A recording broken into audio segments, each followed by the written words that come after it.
Hello everyone, আসসালামু আলাইকুম। এখন আমি রান্না করব পটল দিয়ে রুই মাছের ঝোল। এখানে আমি কড়াইতে তেল বসিয়ে দিয়েছি, মাছটা ভালোভাবে ভেজে নিব। মাছ ভাজা হয়ে গেছে, এখন আমি এখানে পটলটা ভেজে নিব। এখানে আমি যেই মশলাটা অ্যাড করব সেটা আমি আগে থেকেই রেডি করে নিয়েছি আমার সুবিধার জন্য। পটল ভাজা হয়ে গেছে, এখন আমি এখানে তেল দিয়ে মশলাটা দিয়ে দিব।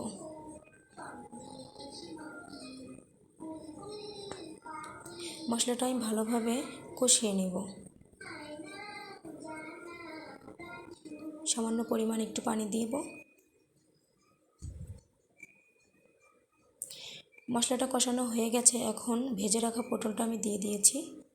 কিছুক্ষণ কষিয়ে নেব, তারপর এখন পানি দিয়ে দিব।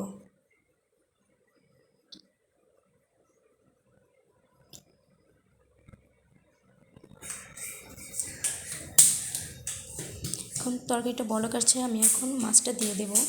আমার তরকারিটা প্রায় হয়ে গেছে। আমার ভিডিওটা যদি ভালো লেগে থাকে অবশ্যই একটা সাবস্ক্রাইব করে দেবেন। আসসালামু আলাইকুম।